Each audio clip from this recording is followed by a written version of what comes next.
بسم الله الرحمن الرحيم إن الحمد لله نحمده ونستعينه ونستغفره ونعوذ بالله من شرور أنفسنا ومن سيئات أعمالنا من يهده الله فلا مضل له ومن يضلله فلا هادي له ونشهد أن لا إله إلا الله وحده لا شريك له ونشهد أن محمدا عبده ورسوله أما بعد السلام عليكم ورحمة الله تعالى وبركاته. Saodatning sabablari deb nomlanadigan darsimiz bugun 25-sabab.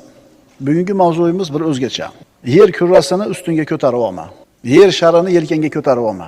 Shunaqa odamlar bor, ichi doim qaynab turadi.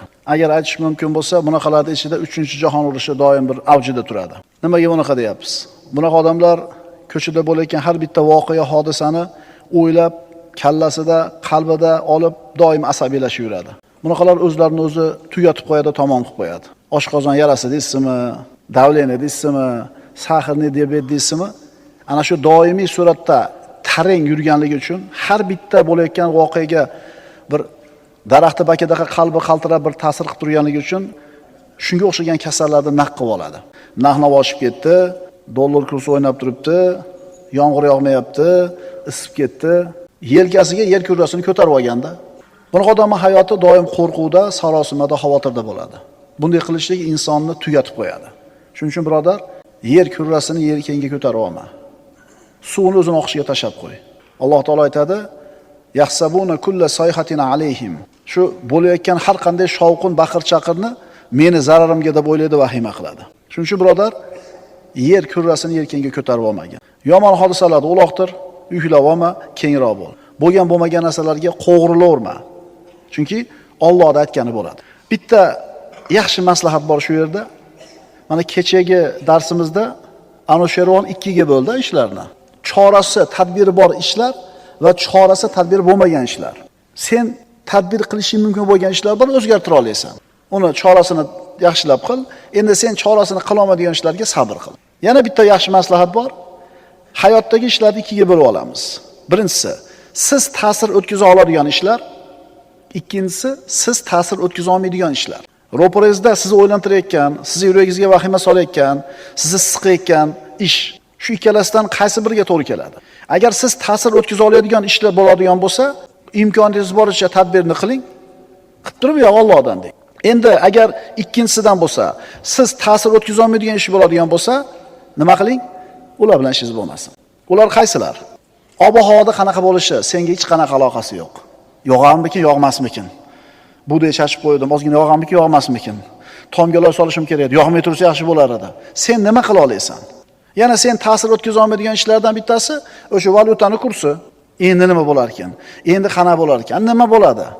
Sen o'zgartira olasanmi? Yo'q, tek qo'y. Suvni o'zini oqishiga tashab qo'y. Siyosatchilar o'rtasida bo'layotgan mojarolar, endi qana bo'lar ekan? Endi nima bo'lar ekan? Sen o'zgartira olmaysanmi? Yelkangga yer sharini ko'tarib olmagan. O'zini oqishiga qarab qo'y. Shunaqa odamlar bor, xuddi bir lata namlikni o'ziga singdirib olgandek, bu odamlar qalbiga mana shunday qo'rquv, vahima, mishmishlarni singdirib oladi-da, bo'lmagan narsaga asabiylashib, siqilib, bo'g'ilib yashaydi. Har narsaga jazoga tushaveradi. Bunaqa qalb o'zining egasini tamom qilib qo'yadi. Endi bu eslatmalar kimga foyda qiladi? Astagfirullah va zakkir fa inna zikra tanfa'ul mu'minin. Eslatma bering, Qur'on bilan, hadis bilan, shariat hukmi bilan. Zero eslatma mu'minlarga foyda qiladi. Bugun bir narsadan albatta jazoga tushdingiz. Bir narsani o'ylab siqildingiz, nervingiz o'ldi va unga siz hech qanaqa aloqangiz yo'q edi, ta'siringiz yo'q edi. Bo'ldimi shunaqa bitamtam? O'ylab ko'ring bugungi kuningizda. Unaqa siz kunimiz yo'q. Albatta nimadandir nima qilamiz? Siqilib bo'g'ilib ketamiz. Bu nasihat birodarlar haqqa ergashganlarga foyda qiladi. Ularning iymonini quvvatli qiladi. Ammo iymoni zaif bo'lgan, iymoni quvvatsiz bo'lgan odamlarga bu nasihatlarning foydasi yo'q, vahimani ustiga vahima qilaveradi. Ammo yuragida iymoni, shijoati bor insonlar bunaqa bir mayda-chuda narsalarga parvo qilmaydi, sobit tura oladi. Jasur, mard, qo'rqmas kishilar bosiq bo'ladi, fe'li keng bo'ladi, ishonchi mustahkam bo'ladi. Qo'rqoqlar esa maza bemaza, behuda xavotirga tushaveradi. Alg'ov-davg'ov ko'rib qo'ygan tushini ham ta'bir qilib turib, shu tushidan ham qo'rqib yuraveradi. Endi nima bo'lar ekan? Kechqurun mana qani ko'ruvdim. Nima bo'lardi? Haloyiqni Alloh azza va jalla hali yaratmay turib, mahluqotlarni hech qaysini yaratmay turib, qalamni yaratgan. Qalamga Alloh taolo yoz degan. Qalam ana shu lahzada koinotda sodir bo'ladigan har bitta narsani bitib bo'lgan. Bu osmoni yer yaralmay 50 ming yil avval bo'lgan. Shuning uchun manaqa bo'lamish, manaqa bo'lar ekan, anaqa bo'lar ekan. Kim aytgani bo'ladi? Allohda aytgani bo'ladi, bolam, qo'rqma. Dada, tuya arzon bo'libdi, 1 tanga ekan. Yo'q, o'sha tanga, qani tanga? Ancha vaqt o'tgandan keyin dada, mana endi tuya 100 tanga bo'libdi. Olib qo'ysak bo'ladi desa, dadasi chiqarib ber, mana 100 tanga. Endi tanga bor. Endi tuya minishing yozilgan bo'lsa 100 tangaga ham olasan. Chunki o'sha pati 100 tangaga Alloh yetkazadi. 70 so'mdan qo'yapsizmi benzinni? Mashina ham ozayib ketdi, benzin qimmatlagandan beri.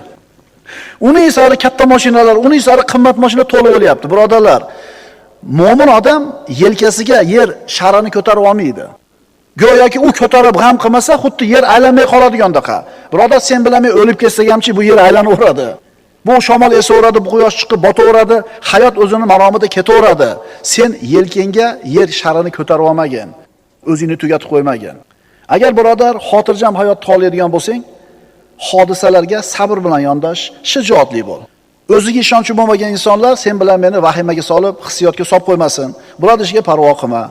Voqea hodisalarga nisbatan qattiq tur, kuchli bo'l. Endi qalbi zaif insonlarga Allohning rahmi kelsin.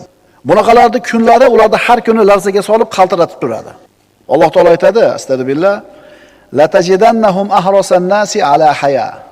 Mana shunga o'xshagan yahudlar, mana shunga o'xshagan dunyoga berilgan, dunyodan boshqa narsani g'am qilmagan odamlar hayotga eng o'ch odamlar bo'ladi. Haya deb turib alif lomsiz aytilyapti. Haya degani har qanday hayotga rozi, faqat yashasa bo'ldi. Ammo mana shunga o'xshagan zaiflikni ko'tarmaydigan, quvvatli qalb egalari bo'ladi, kuchli qalb egalari bo'ladi. Bularga Alloh tomonidan yordam keladi. Chunki bular Allohning va'dasiga iymon keltirgan.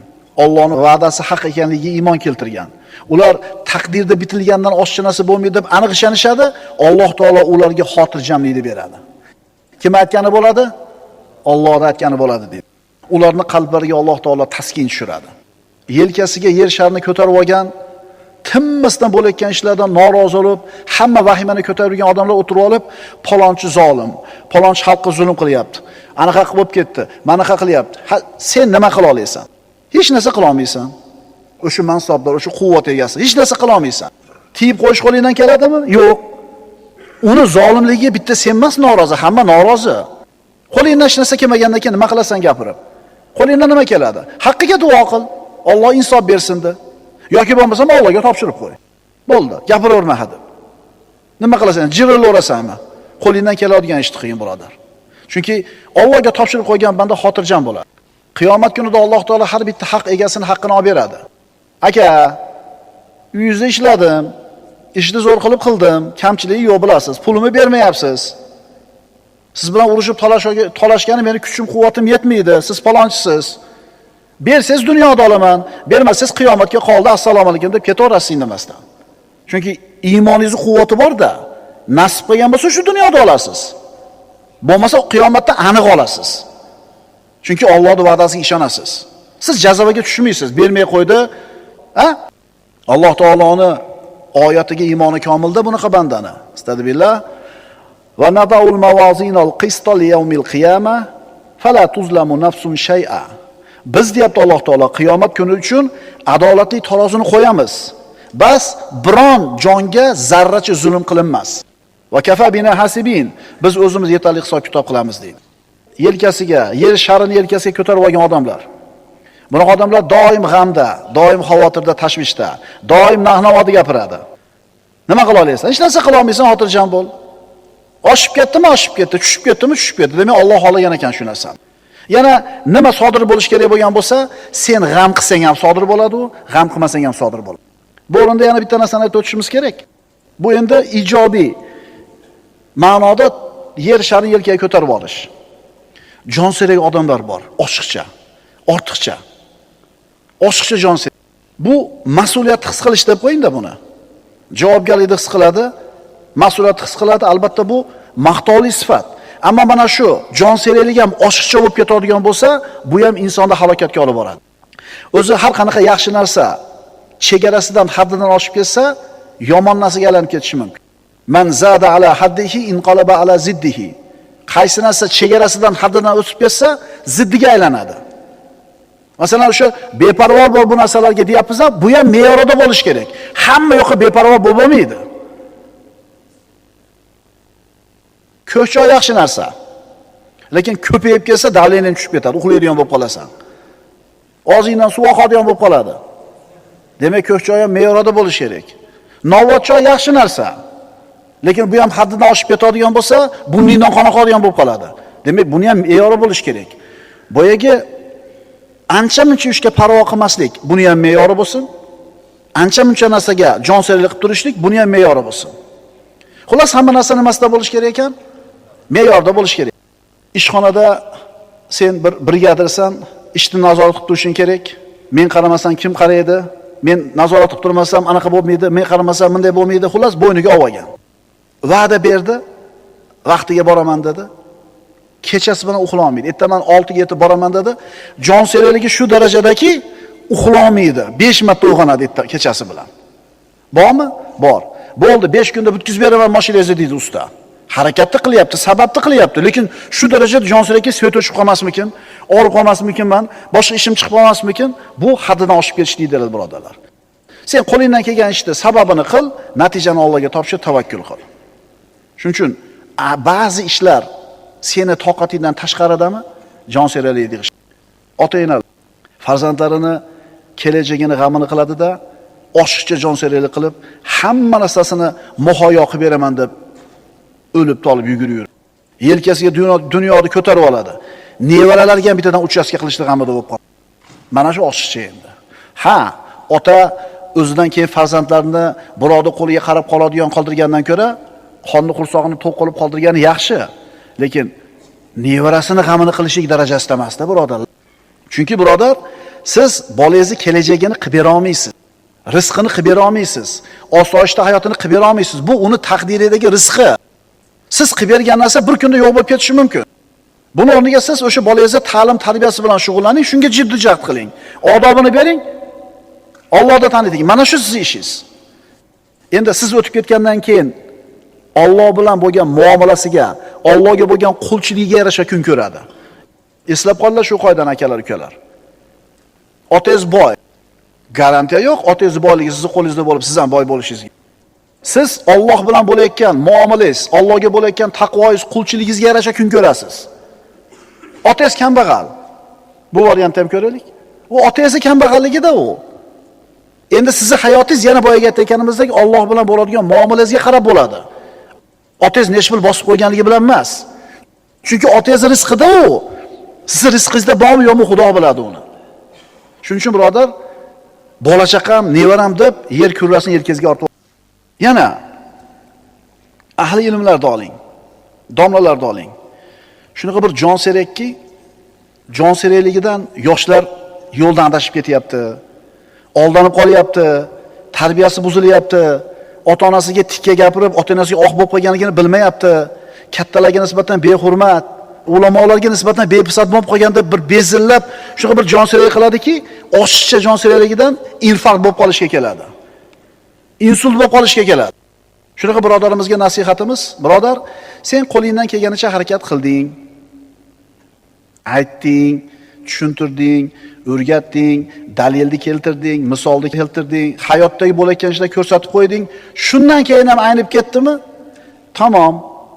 Demak, uni taqdiri shu ekan, siqilma. Aytding, deding, yillar davomida o'qitding, o'rgatding, baribir aynadimi? Demak, aynish kerak ekan. Xazon sipohiga ey, bog'ibon emas moni.